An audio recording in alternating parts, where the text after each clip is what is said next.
حرم الإسلام كذلك الانتحار. قال الله تبارك وتعالى: ولا تقتلوا أنفسكم إن الله كان بكم رحيما. ما عندكش الحق تقتل راسك. والإنسان لا يصل إلى هذا المرتبة حتى يظهر الإيمان تاعو، حتى يضعف الإيمان ديالو. والحبيب المصطفى يقول: من تردى من جبل فقتل نفسه فهو يتردى منه إلى يوم القيامة. ومن تحسى سما فقتل نفسه فسمه في يده يتحساه إلى يوم القيامة. ومن طعن نفسه بخنجر فخنجره في يده يطعن به نفسه إلى يوم القيامة. ومن قتل نفسه بشيء عذب به إلى يوم القيامة. هذا منتحر. باش نجي نلتقى مع الله، باش غتواجه الله تبارك وتعالى. ما أعجلك يا عبدي؟ ما تنزل لك. عندك مشاكل، الله تبارك وتعالى يعني قادر أن يفرج كربتك. الله تبارك وتعالى لا يعجزه شيء. شوف سيدنا أيوب عليه السلام الابتلاء إلى الجنة. شوف سيدنا يونس عليه السلام الابتلاء إلى الجنة.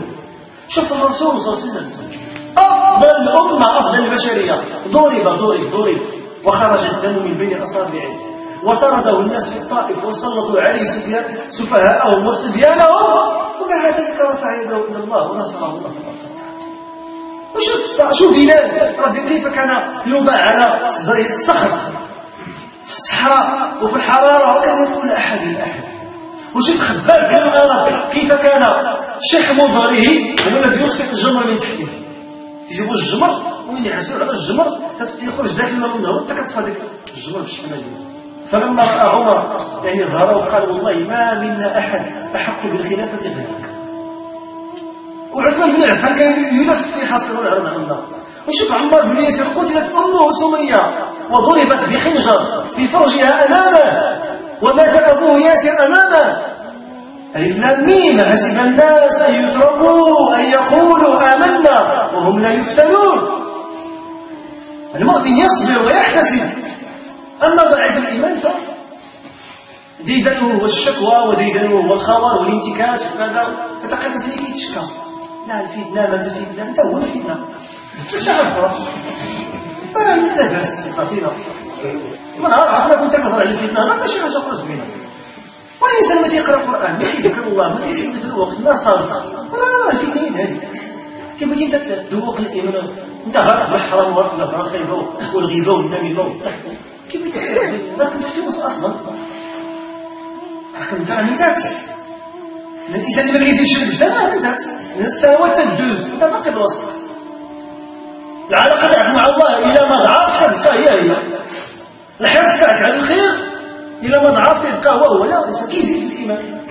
وإذا تليت عليهم آياته زادتهم إيمانا. تحس بها تخرج من هذا المجلس وكتحس بشي حاجة تزاد كتدوق. ماشي كيجي تفضي تتصنت القرآن ما كيتصنت كيحضر في المحاضرات ما كيتفضي ما كاين والو. نحرم الإسلام من الانتحار.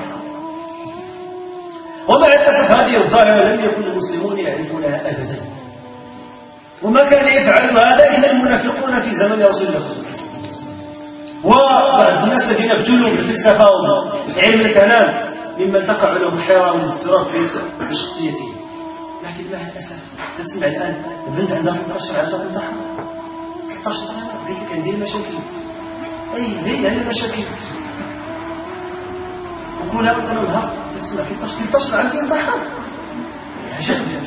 شي راه سوقفة خطبة معممة للكلام مع الآباء لتوجيه الأمهات.